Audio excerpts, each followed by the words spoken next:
Good evening and welcome to yet another Wednesday. It's the 21st day of June 2023 and we welcome you to another edition of Let's Talk About. On Let's Talk About, we talk about all the things that concerns the Christian living in this world and situating it within the requirements of the Bible of us as Christians. And Let's Talk About is coming to you live from the Trinity United Church, Legon, here on the campus of Trinity Theological Seminary. And we are happy to join you every Wednesday as we talk about ourselves as Christians. Just to give you a bit of a backdrop to our conversation today. Last week, Wednesday, we brought you the first part in our series of conversation on the mystery of sex. We sought to understand what made sex such a mysterious topic or subject, why it was shrouded in so much secrecy, and also what the Bible expects of us, how it is to be practiced, within what context it is to be practiced. We explored a number of issues regarding what sex is, how it's been negatively practiced, and what can be done to address some of the challenges that we identified with regards to the practice of sex. Well, today we are bringing you part 2 of that conversation. And for those of you who were able to join us last week, you'd recall that we're not able to take all your questions. Today, we'll be taking all of them, and we'll be taking even more as time would allow us. Last week, we were joined by our minister in charge, Reverend Dr. Martin Edu Obeng, and also the chairman of our Wellness and Counseling Committee, Mrs. Joyce Chumesiedu. Today, we are fortunate to still have Mrs. Joyce Chumesiedu, who is the chairman of the Wellness and Counseling Committee. She joins us this evening as well. And today, we still have our Reverend Minister, but not our minister in charge. We have our assistant minister, Reverend Samuel Asari Enchakon. So they are to help us to have this conversation. Papa and Sister Joyce, you are welcome. Thank you. And I am Benjamin Ofeado. I'll be moderating this conversation.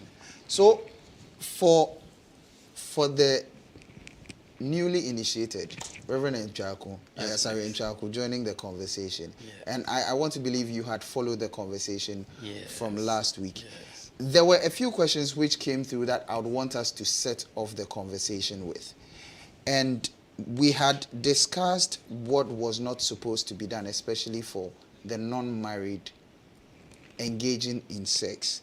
And a lady by the name Tilly comes through with a question and says, so now there are some couples who have had previous sexual encounters in their former relationships. What could you share with such couples who want to enjoy a healthy sexual life in marriage?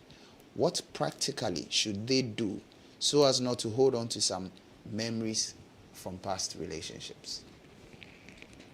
Thank you very much, my brother. This is a very important question because we all come from a certain past. If you even look at the gospel, how it came into being, how a Christian becomes a Christian. He's a sinner and then becomes a saint. That transition, it takes place in a day, yet the memory thereof takes periods and years to recover. And so is the same with these couples who perhaps may have a past like that, where they have had intimacies with other people and have come together. They have to begin on a fresh note, which is a difficult journey. One, they have to understand what they have entered into, that now they are married. And they have to accept that now I'm married, I'm a married person, and I'm married to so and so. That acceptance is the beginning. And once you accept that, it puts a certain burden on you to learn to be faithful to that person. And this is also a case where you have had other experiences that may come in your mind. And so you have to accept the person as he is or as she is. And tell yourself, this is what God has given to me. And I talk about that acceptance as the beginning and the foundation thereof. Once you have accepted it, begin to cherish whatever the person may have to give you. Whether it is the size you want, as I heard in other discourse the other time, or not. It is a mental thing. And I think that as you rearrange yourself with that partner, your love for him or her will grow with time, and the intimacy will come. And with the help of God, you'll be restored. So you're talking about two things. One, Yeah. one needs to come to that place of acceptance. Yes. That you are in a different stage of your life. Of your life. And the people you have been with in the past Yeah. are not necessarily the person you are with now. Yes. And then you need to be deliberate about taking delight in this new person. In this new person. That you're with. So these two have to be done. Yes. Mr. Joyce, anything to add? Thank you. You know, love itself is an intentional thing. Okay. You have been with past people, and now you are married. You have decided to marry this one. It's a total package. Love me, love my dog. And so you are loving him or her and all that comes with him or her. Now, unfortunately for you, you have a past experience that would always play up. I mean, for the greater part of the early years of your marriage, you would always have a basis for comparison, for better or for worse. Okay. And that is why we keep advocating that you are better off ignorant. Okay. And in a situation like this, ignorance is not a disease. You are better off ignorant, because then you have no basis for comparison, as we said last week. But here is a case where you have basis for comparison. You've got to be intentional not to do the comparison. Okay, human as you are, the comparison will come. But if you have decided to settle with this one, then it's in your own interest not to compare. Because if you compare and the new one pales in comparison, you are in trouble. And it's maybe still on that, seeing how partners can help each other. For one who is relatively more experienced, being with someone who is a novice, what should be the attitude that the experienced should be bringing to the relationship to ensure that they foster a very congenial relationship where they take delight in each other over time? And also on the part of the less experienced, what should be that person's approach also in fostering same? Okay. So this is a case where you've got to use the experience, though not advisable. You have it. Okay. So then let's use it to our advantage. So the experienced person should be willing and patient to teach the less experienced one. And so if you think that, well, so this is how you want it, then teach your spouse to come along.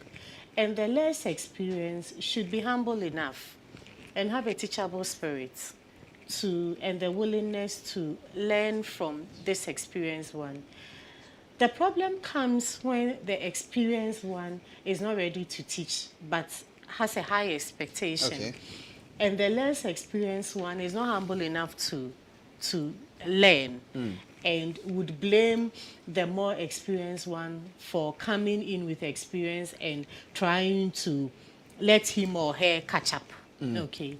So, but then if the two of us, that's why we always say in counseling, actually we treat the topic of sex under the topic of communication.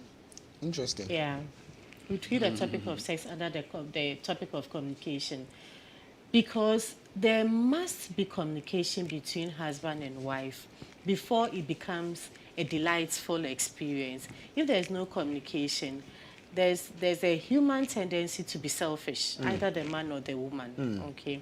And usually we would say that it's easier for the man to play selfish here. Yes, but then if it's something that is supposed to bind husband and wife together and we are in this together, then there's no place for selfishness. And so let's communicate. If we communicate, the fact that you have experience may rather even play to our advantage. Okay. Okay. So communication is key in here. Communication is key. And Papa, still on this matter, when you look at, and Sister Joyce did indicate that, you know, when it comes to the issue of selfishness, in counseling, it becomes apparent more often than not that it's tilted towards the man. Okay. Another thing which tends to be tilted towards men is a certain incumbence to prove one's manliness. So especially in a situation where in a relationship the man is the less experienced. Yeah. How should a man navigate that, bearing in mind that there are egos at play here? Thank you very much. Just as Auntie Joyce said, the discourse with sex actually must come through communication. And right away is not a military camp affair where you say, take off your dress, lie down, we begin. It must start from somewhere. Right away from the time of the marriage, the love for each other, the joy that the woman of my dreams, the man of my dreams, is now with me. Finally, when I open my eyes, she's all I see, and he's all I see. That joy will naturally lead us to learn. And so it's not a mechanical thing. It's something that comes with the matter of time, a process that comes. Nobody sets it in place, but it comes. It comes because there's an inner something that draws two of you closer. And that affection will naturally attract each other, each to each other. And that consent may come. So the learning begins. Now, the learning is not a classroom learning, as perhaps we may be thinking. That take a chalkboard, write this, and then say it after me. No. It's a learning by doing. Okay. And so one partner may not have to sit the other partner down and say, learn this. When I hold here, hold here. That is not it. But it's a learning that comes as they practice. As they practice, they talk about it. As they practice, they talk about where you hold for me to be okay. Okay. As they practice, they talk about how you hold me. Please hold me this way. And you see your partner putting your hand there. So you need to be very, very deliberate about the communication. It's a deliberate something. It may not even be a verbal communication. Okay. Yeah, it may be non-verbal as the action moves. Okay. And so I think that what binds you should be love. And if it is love, anyone will be ready to submit. Interesting. Yes. And since we're talking even about the matter of submission, because you see, in a relationship like that, and again, I go back to the tendency for the man to want to show his manliness, not wanting to show any form of vulnerability or deficiency, for want of a better expression. It becomes a lot more difficult for him to deal with the issue of submitting to the learning process. But what is becoming apparent between the two of you, your submissions are, without that, you cannot succeed to bridge that gap to enjoy sex as a couple. Yeah. And that's really that. And I hope, Tilly, you've been answered how to deal with, if it is the case that you've been already exposed to sex before you got married. Once you are getting married, how you should be proceeding, dealing with this. And just to transition into the next question, and this a question coming from someone designated as A. And the question is, does size matter? Let me start with you, Mr. Joyce. I was hoping you started us off. Does size matter? God in his wisdom made the female reproductive system end with the vagina, which is elastic in nature and which is able to lubricate itself. That's what God did in his wisdom. Okay. Now, I believe that the average person, normal person, man created by God, a woman is able to take it. Yeah. Okay. The problem really now is the issue of some drugs being peddled as enlargement drugs. Okay. Which young men, old men are using, are taking to supposedly enlarge their organ. Okay. And I asked myself, okay, so if God gave you the size, why do you think that you need it to become bigger? Okay. And if it becomes bigger, I don't know if it does, but if these drugs truly work and it becomes bigger and is blown out of proportion, then it is not whatever you are putting it in, which has been prepared by God, you are making it bigger than what God prepared, what God prepared in the woman to take. It's not somebody's daughter coming to take that. It's not somebody's daughter. It's not my daughter coming to take that. So then, but I believe that otherwise, then size don't matter. Otherwise, as God created it, I don't think size matters because the place is elastic. It's able to, at birth, before a baby can pass through, you need to be dilated 10 centimeters. So 10 centimeters. So what's 10 centimeters, okay? So something like this. For the head of a baby. So picture a baby. For the head of a baby. A newly born to baby. come, yes, a newly born baby to come through. And there are some babies who are huge. People are able to deliver 5 kilograms baby. I mean, when the baby is there, it's like a 3-month-old baby.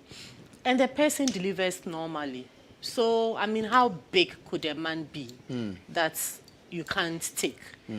But then it all borders on the preparedness of the woman's body. Okay. Ordinarily, you are not lubricated. So if that is why rape is a painful thing. Okay, because if you imagine it, you are not prepared for it. You are even afraid of your attacker. So you are very closed up. And then he forces his way through. That would be painful. It wouldn't go. But if it's your husband you love and you are prepared for it, then the natural God-given process would start and you'll be lubricated and it's easier for you to open up. So my answer would be size does not matter. Size doesn't matter. Yeah. I mean, from this submission you make, what I'm deducing is sex is a much bigger percentage conditioning than actually penetration. For women, yes. For women. Let's flip it for the men, talking about size. And you know, she spoke heavily in respect of women, looking at the size of the male organ. Yeah. For a man, does size matter, looking at the female organ? Thank you very much. I want to continue from where she left our off. sister left off. Yeah. If you look at even the issue of size, I want to expand it so that the discourse is not on size, but trying to enhance your sex. Okay. God, in his own wisdom, created man and woman. And I heard from the earlier discourse how Papa positioned it for us to understand that when the woman was brought to the man, in fact, I have a bishop who will say, when the man saw the woman, say, wow, at last. Yeah. Bone of my bone and flesh of my flesh. And there's a woman who has just been brought to a man. God has said nothing. We are told nothing in that text. But man, out of elation, exclaimed with that understanding. It means that there is something in the man that triggers that exclamation. With this understanding, God has also prepared the body in such a way that every part of the body has a function. And the body grows together. The body grows. A part of the body does not grow faster than the other. The body grows together. They grow in proportion. Yes, in proportion. And just as our sister said, God has a purpose for that. Then you go and take a drug and say, I want to enhance my sex or sexual life. You end up either dying somewhere or hallucinating in a place that you have to be resuscitated. And it all boils down to living well. If you live a good life, you have a good sexual life. I want to repeat that. If you live a healthy, good life, you have a good sexual life. You don't need anything to enhance. So your sexual performance is a function of your- how healthy you are. live your life. If you exercise, if you are somebody who eat well, somebody who have a good mental framework, it also affects your approach to your wife. You are not under any pressure when you are with her. Okay. This is somebody you trust. This is somebody you're confident. You are not under any pressure to be quick and then move away. And when you are not under pressure, you are relaxed, two of you are relaxed, then the bodies will also be prepared. Yeah. And the bodies will be prepared to receive whatever comes. Because the foreplay matters. Okay. Foreplay in the sexual act also matters. And just as I said earlier, it's not a military camp. Or say, take off your dress, do that. No. It is actually something that begins with two of you. And your mind is prepared, her mind is also prepared. It's not something you meet in the evening and it starts. It's something that can even start 2 days before. Now everybody is testing the other. I have missed you. Where have you been? When are you coming? And so you see that the mind is already prepared for you. And the joy that, finally he's in. The joy with which he will even put your food on the table tells you that he has something for you. Interesting. Something for you, something special and to give you. And that joy, that elation, and as two of you get together, the body is already prepared. And the woman's body is prepared, the man's body is also prepared. And so issue of size will not even come in. Because two of you are already prepared. Yes. And so what God has prepared, it goes on. And I think this is a point that Auntie Joyce, you made last week. I mean, preparing the mind. And so sex is very much, again, conditioning. Yes. And so it's of no surprise that Scripture says that when a man looks upon another woman lustfully, already the person is guilty of having had sex with the person. And, so it's very much a conditioning, a mental issue. Well, another question comes through, and still staying within the context of a married couple. This person comes through this. Enoch, he says, could the panelists also speak on the subject of consent, sex, and sexual discipline? In the story of Tamar, it seems there's a lesson there about her consent being violated. How can we educate ourselves as young Christians to properly understand and respect consent? And this, especially within the context of marriage. Is consent necessary?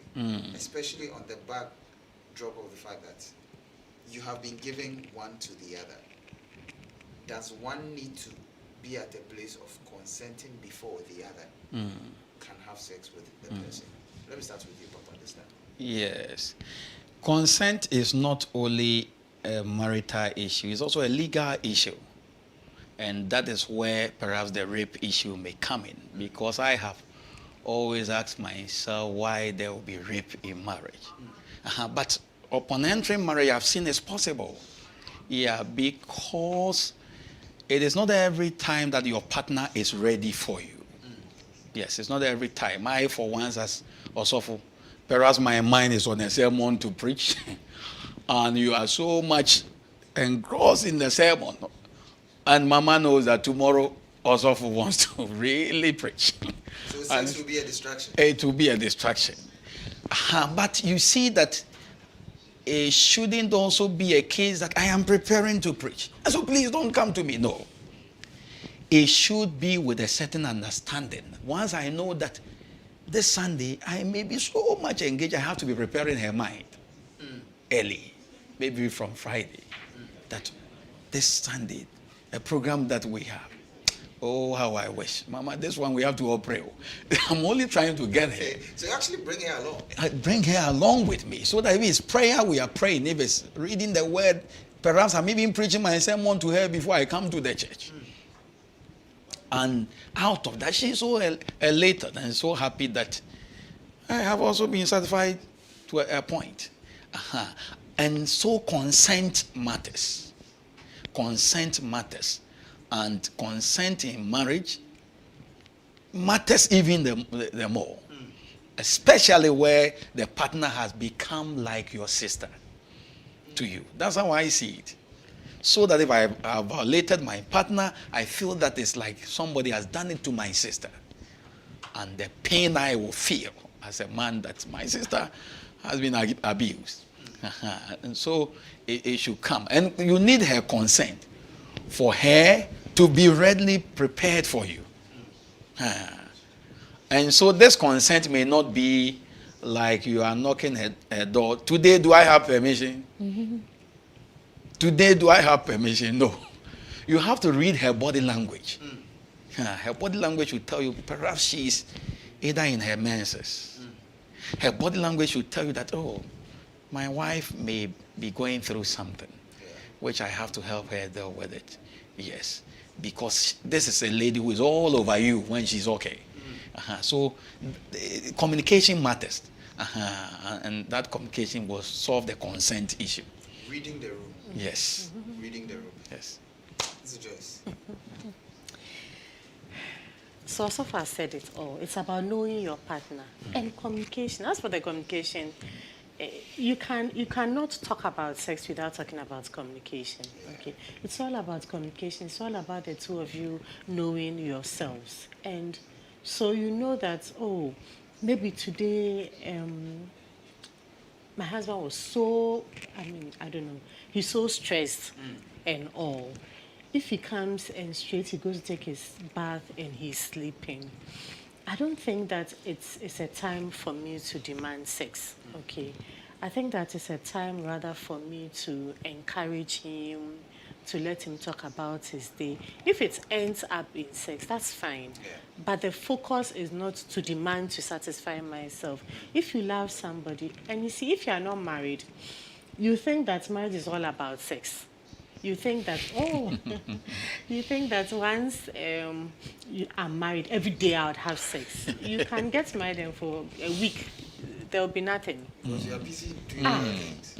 You are waking up at dawn to run to tackle traffic, and you are coming back at night and you are almost crawling into bed. And the body, so marriage is not all about sex. Of course, that's the spice of marriage, but it's not all about sex. It's about caring for the person you are married to and all. So it's not, consent is such a big issue. And, the conversation is just unfolding. We are just building momentum.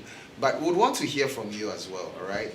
So you can drop your messages on our Facebook stream as well as on our YouTube stream. In a bit, we'll be announcing the WhatsApp number as well, as production gives us a prompt so to do. And so you can also send us a WhatsApp message if you will. But maybe just a final one before we go for a quick break. And this, I believe, is this is coming from Kwesi. And this person is clearly not married. It says, please, is it normal that every guy has to wake up early in the morning with his boxers wet with sperms, and the person is talking about wet dreams. Let me start with you. I was going to say, Papa. I see. I don't know what the counselors will say about it. But being a man, I don't think I experienced that in my life. Oh, Papa, you never experienced that? No, it wasn't something that I experienced continuously. Okay. As Kwesi may be put in. Yeah. It may be maybe once in your life as a man for you to realize that, hey, I'm entering another stage. So I think that is a journey into adulthood. Okay. And that journey, once you are on that journey, you may experience one or two. But when it becomes a continuous something, then you have to seek for help. Okay. It may either be medical or spiritual. Yes. Okay. I think it could also be the kind of things you feed your mind on. Okay. Now, the youth are so much into pornography because it's so available. Gone are the days when you have to go and buy a CD. Okay. So it takes an effort. Yeah. You need the courage to go to a vendor to buy it. You need a CD player at home or a video deck at home. I mean, it's a whole process. So when you actually go through the process, I know you are collaborating. But now it's been democratized. It's so available. It's on your phone, everywhere. You even type Jesus and down somewhere, there's a porn scene. Okay, so it requires a deliberate effort not to go to a porn site. But if you want to go, it's so available. And so the youth are, not even the youth, people are feeding their minds with this. If you don't have a wife by you and you feed your mind with this, you could, I mean, it's so easy for you as you feed your mind on this to get an erection, get your boxers wet. But speaking in the context of Christianity, is it right? Is it permissible? Is it helpful for you to feed your mind on such things, for you to physically see the manifestation of it? The answer is no. No, but so for someone a young boy who would have slept and woken up with the boxers wet, is it necessarily a function of something the person is feeding their mind? No, not necessarily. As Papa said, it's a journey. Okay. You are in adolescence, puberty. Yes. So you'd experience it. So once a while in the morning, I think, I'm not a man, but I mean from... Of course, you wouldn't have experienced it. So from the knowledge, the books that have been read, biology class, yes, they'll tell you that it's parts of the manifestations of adolescence, puberty, yes. So yes, you'd have it once a while. But this continual having it, there's something happening. That may be happening. Yeah, there's something happening. So this person should seek help. You can talk to, who should Kwesi consider talking to for some support in regard to Joyce, a counselor. You should come talk to a counselor. I'll hand him over to a man, one of the men who are So we'll go for a quick break, right? We'll go for a quick break. When we're back, we're continuing the conversation. And we are going into one of the issues when we talk about the perversions. And we are talking about the issue of masturbation. And that's a conversation we'll be having.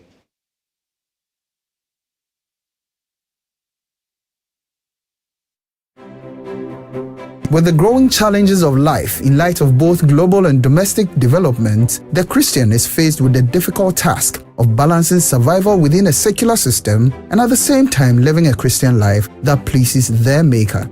It is for this reason that we need to have frank conversations on the many issues of life through the Christian lens. So, we bring to you Let's Talk About. On Let's Talk About, we talk about health, career, dating, marriage, family, divorce, politics, finance, and all the issues of life that the Christian is confronted with on a daily basis. Join us this and every Wednesday on the YouTube and Facebook pages of Trinity United Church Legon, and let's talk about life as Christians. With the growing challenges of life in light of both global and domestic development, the Christian is faced with the difficult task of balancing survival within a secular system and at the same time living a Christian life that pleases their Maker.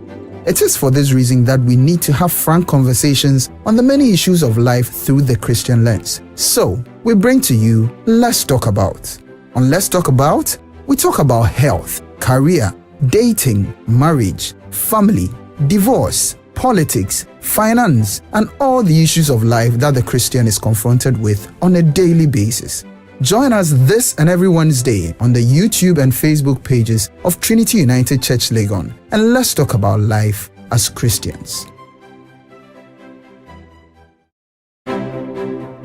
With the growing challenges of life in light of both global and domestic development, the Christian is faced with the difficult task of balancing survival within a secular system and at the same time living a Christian life that pleases their Maker.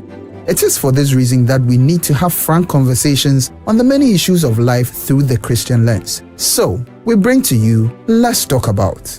On Let's Talk About, we talk about health, career, dating, marriage, family, divorce, politics, finance, and all the issues of life that the Christian is confronted with on a daily basis. Join us this and every Wednesday on the YouTube and Facebook pages of Trinity United Church Legon, and let's talk about life as Christians.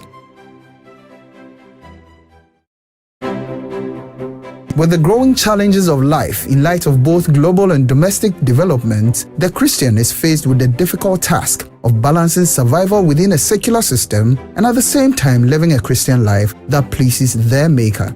It is for this reason that we need to have frank conversations on the many issues of life through the Christian lens. So, we bring to you Let's Talk About.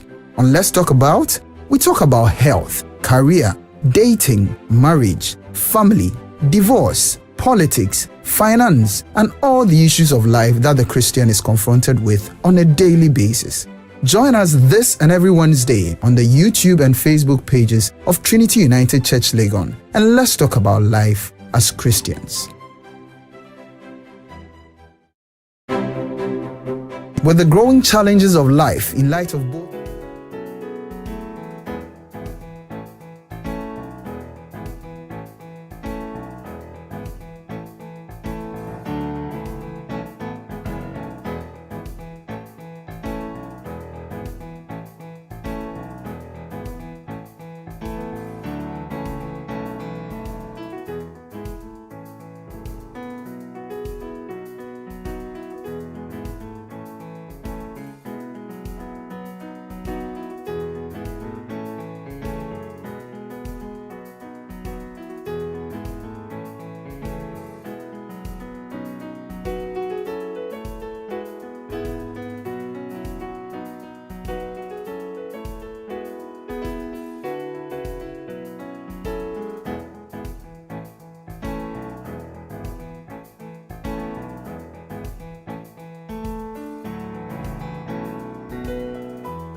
You're welcome back. This is Let's Talk About, and we're coming to you live from the Trinity United Church Legon here at the campus of Trinity Theological Seminary, Legon. And we're talking about the mystery of sex, the part 2 of the conversation. We've sought to address a number of your questions that came through last week that we could not have time to address. We'd want to still hear from you, so you may send through your comments, your suggestions, your questions on our WhatsApp number 050-157-9996. I take that again. That's 050-157-9996. You can also drop your comments, your questions on our Facebook as well as YouTube stream. And I have Reverend Samuel Asare Nchako, who's our assistant minister, together with Mrs. Joyce Chumesiedu, who's our chairman of our Wellness and Counseling Committee, to help me with this conversation. And So before we went for the break, we had given the hint on the subject matter of masturbation, which has to do with an individual self-gratifying, be they male or female. And especially now, there are all kinds of what they call sex toys. And hitherto, they were available for women to use. But now, some have also been developed for men. On the issue, Papa, you didn't know this. I know this. Okay, well. And you know, there's active advertisements, especially on social media, on various websites. What would cause someone to want to self-gratify? Let me start with you, Papa. Thank you so much.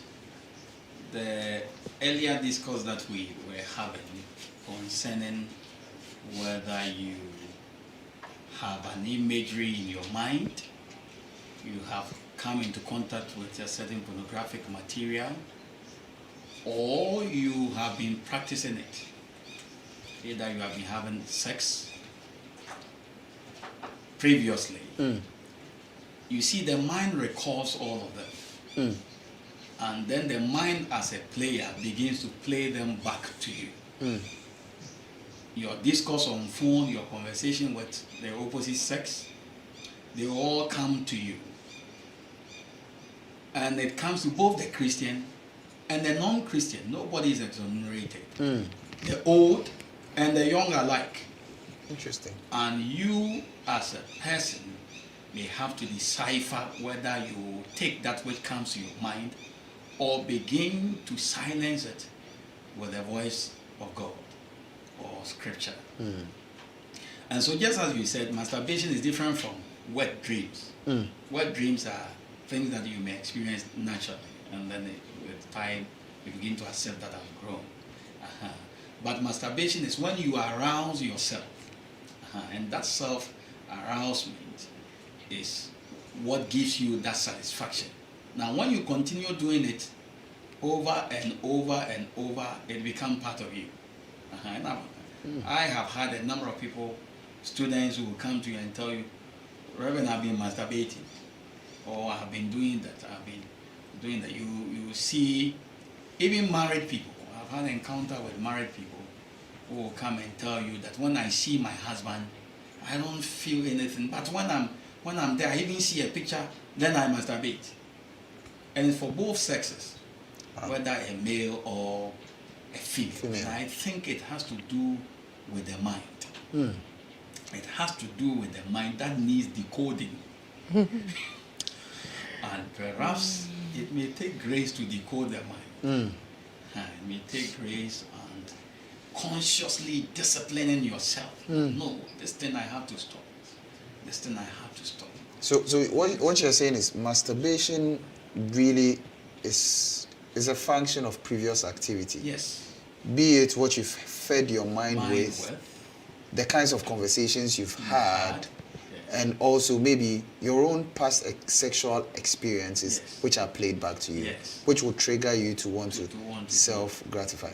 Auntie Joyce, I mean, and on this issue of masturbation, so I was checking some statistics, and this, I mean, we tend to find a lot of some of these statistics from the Americans because they are a lot more particular about some of this data. And it indicated that for a number of young persons up to the age of 18, on an average, in excess of 50% of them at one point in time would have engaged in masturbation. And so, I mean, just using that, assuming that is a proxy for our own system, how does one get themselves out of such a situation?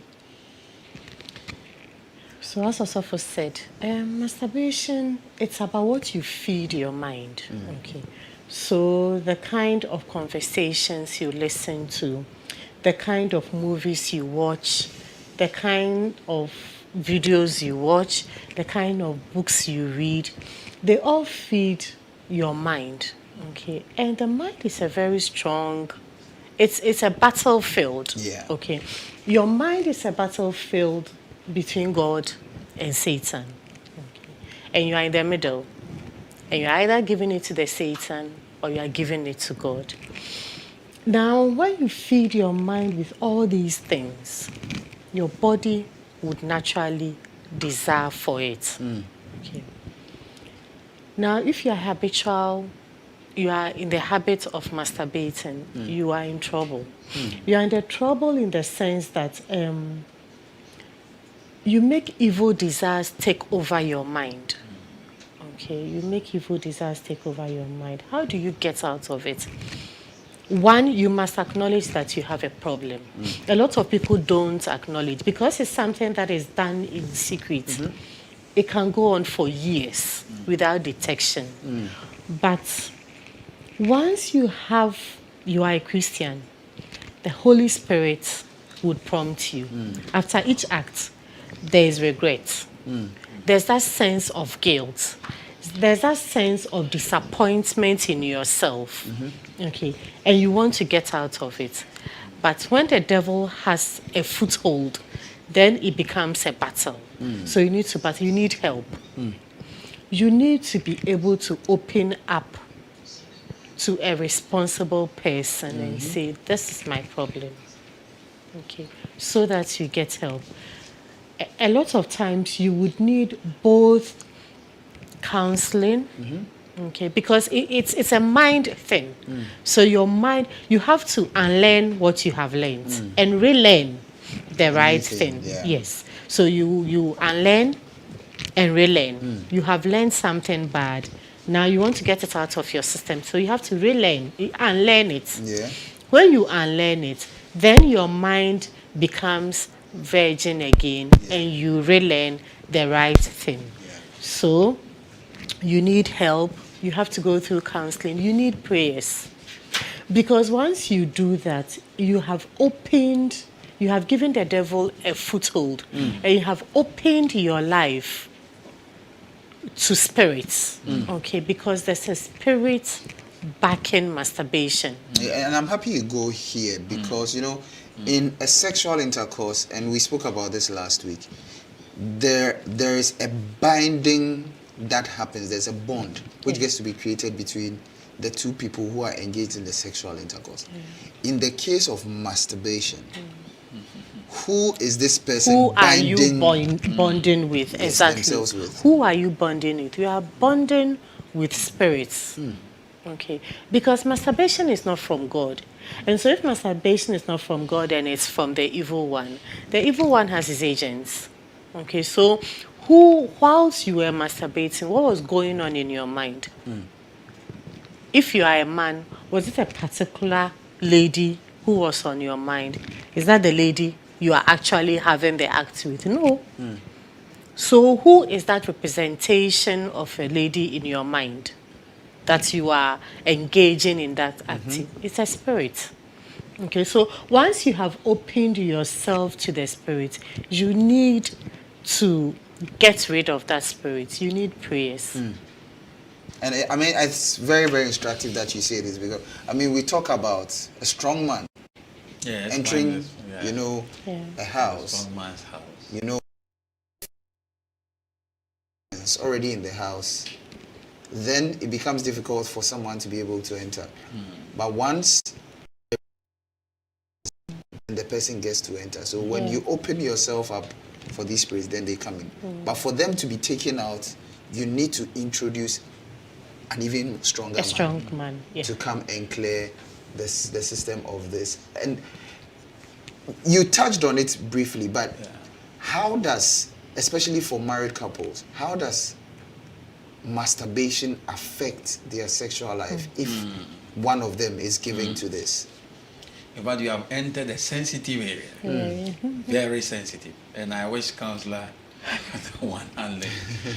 Sensitive in the sense that you see if the other partner finds out that my partner masturbates, just think of it. And that all that I do for my partner does not satisfy him or her. That is the impression. In fact, it can destroy the marriage. And I have seen marriages that collapse. And you ask the partners, you do all you can, pray with them, say a whole lot of things. And you can see that there are certain unspoken words. Because couples wouldn't want to discuss their sex life with you. So quietly they will tell you, so for all is well. I just don't feel like being with him or her. And all is not well. All is not well. But that part they don't want to touch. So when you have a partner who masturbates, that partner will not be able to satisfy you. Yes, will not be able to satisfy you because there are certain images already in the person's mind. And he comes to you with those images.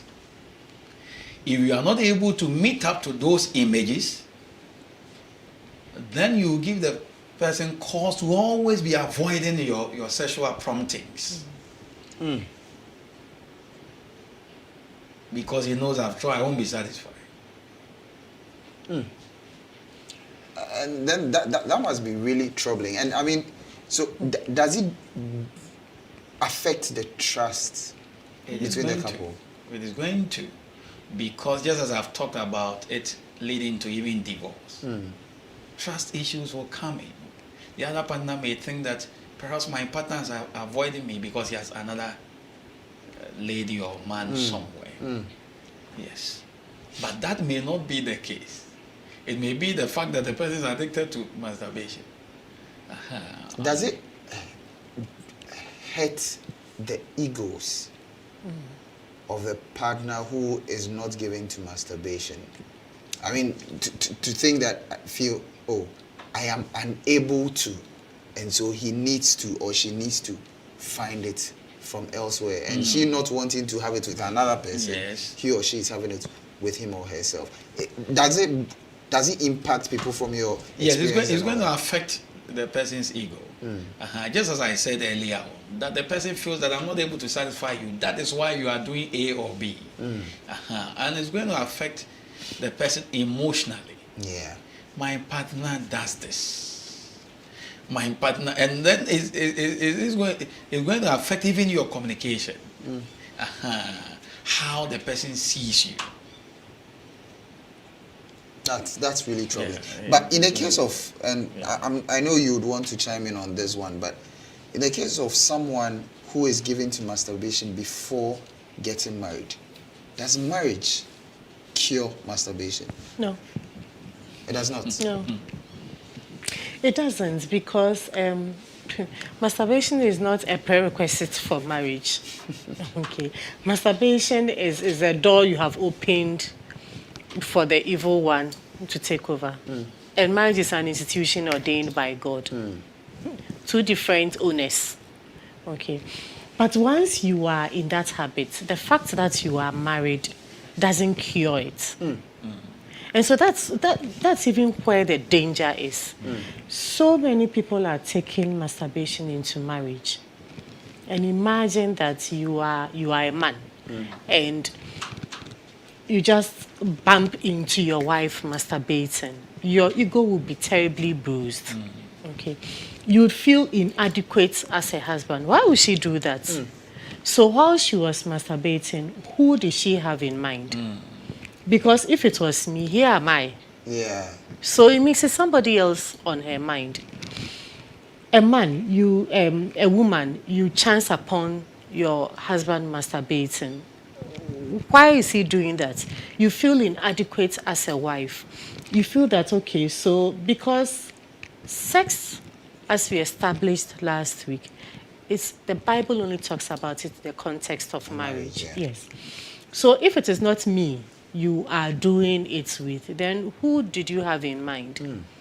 Okay. Yes, it would definitely break down the trust in the marriage, because it is somebody or some people on your mind whilst you are doing it. And once you get deeply into it, marriage is not the cure to it. You need to proactively, pragmatically get rid of that habit. Okay, and it doesn't come lightly because once you have given the devil a foothold, he hold on to it. Yeah. So it requires your breaking it, and it's an addiction actually. An addiction is a spirit. So addiction to whatever. Yeah. Yeah. And so, I mean, it's one that one would have to go through a very deliberate effort to get out of. And I mean, it would have been built over time as a habit, and habits, having been built, are not easily broken. Yeah. And so it Becomes takes a a lot more. character. It becomes a part of you, and it's very important that. And I think this is a conversation that, as many parents with their young ones, should have conversations with them, pay attention to some of these things, because again, you said it, these things are done in secrecy. Yeah. And so they don't get to be seen. You may think, oh, my child doesn't go out. I don't see my child with any boy or any girl. So you think this person is fine. Actively having sex. So I think it's very important. And you see, Ben, please let me. There are some people who are particularly prone to it. So young ones, unmarried ones, widows, widowers. Okay. Divorcees. Is the divorce. They are particularly prone to it. I'm not saying that. And I think you may want to add those two who are advancing in their age but not married. Yes, so the unmarried, the divorced, the widowed, okay, they are more prone to it. For the divorced and the widowed, they know what it feels like. Okay, so they are not working by a figment of their imagination. They know. They have experienced taste and it. see. Yeah. Okay, so then they have experienced it, and now it's not there. So there's that tendency to go in for it. Okay, the unmarried, the youth, it's about what we hear, what we see. So the kind of conversations your friends are branding around. So they go and come back and they are talking about it and boasting about it. It feeds your mind. What you watch on the internet, what you read in the books. When we were younger, it was more of what you read in books. Okay, but now reading habits have even gone down because the internet is so quick. Short attention span. Short. You don't have to read. When we were younger and you were reading the Harlequins and the Mills and Boons, you have to read before you chance upon the act in the middle of the book somewhere. But now you just pick your phone and it's so available. So now it's so easy to fall into sexual perversion than it was in times past. Okay. Yes. Okay. And since we are on this matter, on the issue of sex toys, what should be the Christian's approach? And you hear some people say, I mean, they want to spice up their sex life. So between a couple, husband and wife, as part of even their sexual encounters, they also use sex toys. There's also all the other levels of, sadomasochism and all of those. What should be the Christian's approach? And I'm here, the infliction of pain, in the sexual encounter and all. What should be the Christian's approach or attitude towards some of these matters? I can tell Osofo wants me to start with you, so I'll start with you. Sure. And that's very everything is permissible, but it's not everything that is helpful. It's not everything that is beneficial. So the world says this and this and this and this. So the question is, whatever you are using, one, is it inflicting pain? I mean, I am struggling to come to terms with the fact that you love me and it is sex we are having, and yet I'm being bruised. It doesn't make sense. It doesn't add up. if it's something that is supposed to be pleasurable between husband and wife, why should I end up with bruises? Why should I end up hurt? Because there are all sorts of sexual perversions around, beatings, clamping you. I mean, all sorts of unimaginable things. I don't think that it's right. Okay. But sex toys, well, I'm sure that some of them are quite harmless. And if it increases your pleasure, I don't know, between husband and wife, I guess that it's all about communication. Okay, again, we go and come back to this But these communication. sex toys, do But they these not also create enhances an environment where now you develop a certain dependency? on them. Yes. And then it's not natural. Okay, so now it gets to a point where perhaps you would always need these toys before you can do what you have to do as a husband and wife. And at the end of the day, you ask yourself, was it worth it? Sure, Your mother would ask you. So Papa, I mean, just to chime in on this one as well. Yes, I'm trying to understand your sex toys issue. It's a new area to me, though. I see. But in my mind, I'm thinking that if married couples may have to use something to enhance their sex, two of them, so that they feel like having each other, I don't think it's right. Because how long will you depend on it, like Auntie Joyce said, so that if you don't get it, you are unable to have affection for your partner. Just as I said earlier on, it must come naturally. The thing will come. I don't know. The thing will come by itself. No, Papa, you seem to have a certain comfort around the space of, oh, it's going to happen. It's going to come by itself. And I think in connection with that, someone like Daniel is asking, how will a husband approach a wife for sex when he sees that the wife is in an angry mood? Daniel. Okay. The wife is in an angry mood. Yes. In fact, you don't go to an angry woman with sex. You may have to understand why she's angry. Maybe she's angry because you didn't eat a food set before you. You need to go and eat that food. You need to eat that food and have a better explanation why the first time you rejected it. And then build a certain aura. There's a certain aura you have to build around your home as partners. A certain aura where if I feel offended, I should be able to say that this, that. And so, please, I am sorry, forgive me. You should have open channels of And open, it shouldn't be something you hide from each other. And when you begin to have that style of conversation, that intimacy, you can understand your partner in any angle she's in. And that will bring comfort to both of you. Okay. Okay. So an angry woman is tamed with a hug or with joy. I have seen that I didn't do this right. That is why so and so happened. Please, I'm sorry. The Bible says a calm response turns away wrath. And every anger will fall. Don't you think that woman will fall into your hand? I wouldn't know. Okay. I wouldn't know. Maybe when you I wouldn't know. But Joseph is asking a question. He says, how will a widow or widower avoid thinking of having sex with his or her partner while asleep? Auntie Joyce, this one there straight to you.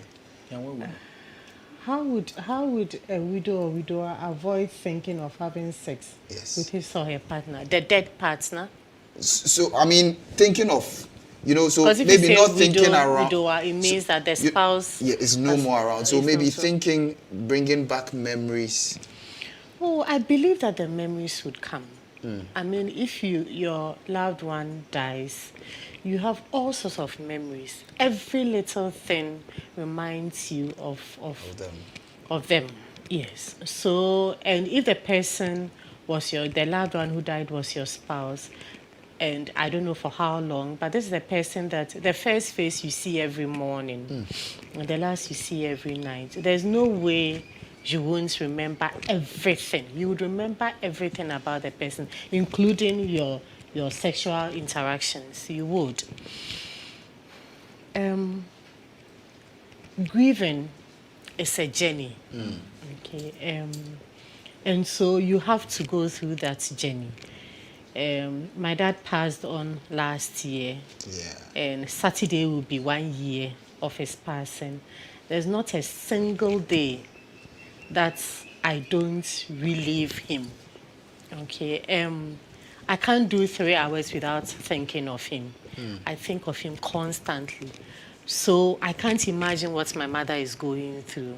Okay, having married him for over 50 years, she definitely constantly has him on her mind, including their sexual encounters, everything about the person. But it's a journey that you would have to go through till such a time where, yes, you'd never forget, but the pain lessens, and you could go through the day without dwelling very much on that person. Yeah. Yes. So, yes, if it's fresh, the person, some of their sexual escapades will definitely come to mind. And the fact that the person was always sleeping by you at night, there's no night you go to bed and you think of the person, because there's a vacuum created. Yeah. The side of that person's bed is empty. So it's not possible for the person not to think But about. I think the real question should be, how do you manage those memories such that they don't cause you into seeking gratification, which will be outside of God's will? Yes. It's a complete packaging of managing the grieving process. Okay, so it's not just about managing not to think about when we had said, but it's about completely managing how not to get fixated in the past. Yeah. So death do you part. So the person has left the world. It's easy if you are not in the situation to say, oh, forget about it. It's not, I'm sure. But it's the whole package of managing the grieving process that you would get to a point where you won't think about the person and what you were doing with the person when in bed, when you are on the bed without the person. Okay. Papa, maybe just 30 seconds on this. I could think of Anna in scripture, and I feel that for Anna to have decided that she won't marry again, and that to her God becomes her husband, and spends all her life in the church, I think that may be a consolation. So having a strong relationship with God. Yes, with God, and seeking to get something in place of that which you have lost. And I think the God factor matters. Notwithstanding how difficult it's going to be. Yes, that's going to be. Clearly. At the beginning, you are going to struggle. You need to distract yourself. But with time, it's going to come to you, especially when you see that God is spirit, and you wake up and He's not by your side. But it is something you must mentally conceive. As you go on and on, He will become real to you. Yes. Good. And I mean, this is a comment coming through from Mr. Kingsley Nathan. He says, God is everywhere and God sees what you do hiding. As a Christian, you should always be aware of this. This will help you drive away evil desires. And I think this awareness, and there's a song we learned in Sunday school. Well, what friend then? We used to children's service, yes. Yesu waha, Yesu wofie, Yesu waha, Yesu obebiara, oye bonia obehu, obete, obechro, oye bonia orisha woda. So I think if for nothing at all, that awareness of God's presence at every point in time, at every place, should let you know that there is a spirit you are grieving if you are doing something that you think is in secret but is against God's will. Maybe we'll take the very final one. This is a question coming from Barbara, and it says, in this era of Gen Zs and Gen Alphas who hold liberal views on sex and sexuality, how do we make conversations around abstaining from sex a comfortable conversation for a Christian youth?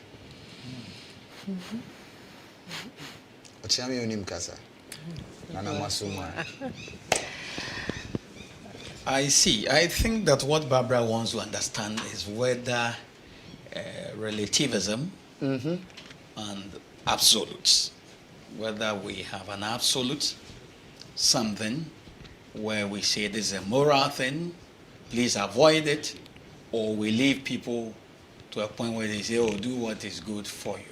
I think the Christian journey sets it right, that there is an absolute. And I remember as young Christians those days, you were scared that you enter the church and somebody will bring you out that you have either this somebody is your girlfriend or your boyfriend. And the church was that proactive. They could prophesy and bring you out. And out of fear in those days, you dare not. And you were always scared to get closer to some of these things. For us, some of us, it put us on our knees. And so for this generation, I think that the dangers, as Auntie Joyce keeps on saying, they are many. You are exposed to it on your phone. You are exposed to it in church. Today I've said over and over that if you want to be a strong Christian, you need self-control. The way people dress to church these days, you will be scared of the things you will see. It is very powerful. Even in church. And so I think that if there's a time that we need to be disciplined than ever, it is now. It is now. Okay. Yes. So it's a there's no relativism as far as what the position of the Bible is. We go straight. Yes. It's like now that we are deciding to close, a lot more of the questions are coming through. Ruth Redu is asking, please, what's the best, this one I know you answer it in 30 seconds. Please, what's the best time to have sex? Is it immediately the couple are going to bed? Oh. There's no time. There's no time. There's no set time. There's no set time. It's all about communication. Okay, so what works for the couple? I mean, sometimes you can have quickies, sometimes you can have a planned one. There's no set time. Okay. So what works for the two of you? I said she'll finish it in 30 seconds. But just to close and finish the conversation, also for maybe your closing remarks, and then we'll take that of Auntie Joyce as well. Yes, what I will want to close with is that sex is sacred. And that if you have witnessed weddings, we will say, with your body, I honor you. In fact, the Catholics put it right. With your body, with my body, I worship you. It's a form of worship. It's a form of, so if the woman is giving herself to the man or otherwise, it's a form of worship. It's an intimacy that is so sacred that must be maintained with all sanctity. And so the Christian must take it that way and treat sex with its sacredness and sanctity in mind. Sex is a sacred act which is intended for marriage. Yes. God created it as a form of worship. As a form, very important. Don't forget that. It's a form of worship. Worship is very powerful. Okay, let's hear your answer, Joyce. Whatever the Bible says is wrong, it never becomes right at any point in time. Okay, there are no gray areas in Christianity. It's black or white. If the Bible says it's wrong, no matter what the world says, we can somersault, we can jamboree, whatever we do, it never becomes right. The word of God is true and pure. Sex, the Lord talks about it only in the context of marriage. It has never been in the context of outside marriage. And so there is a mystery to sex, and God knows why he hid our sexual organs, why it is not on our cheeks. He must have had a reason why he covered it up, okay, and put it in between our legs so that it's protected, it's kept sacred, it's kept secret. And so sex is only in the context of marriage. And so no matter what the world says, Christian man, Christian woman, Christian boy, Christian girl, sex is sacred. And let's observe it as such. Thank you so much. And I mean, this has been a very enthralling conversation, two parts of it. What I would say is, and as the panelists have indicated both last week and this week, if you find yourself in any form of perversion, there's help available. So don't stay in any form of perversion. be it pornography, be it masturbation, be it premarital sex or extramarital sex, you can get help. And I think you should take it. Do not sink alone. My name is Benjamin Ofeado. I've been supported by Reverend Samuel Asare Nchaku together with Mrs. Joyce Chumesiedu as we've sought to demystify the mystery around sex. This has been Let's Talk About, having come to you from the Trinity United Church Legon here on the campus of Trinity Theological Seminary. Just like we have brought you this two-part, every Wednesday we bring you interesting conversations about the Christian life, every aspect of it. So make a date with us every Wednesday, 7 p.m. And we are sure to leave you much better than you came. Do take good care of yourselves. Have a good night. And let's meet same time next week. Have a good night.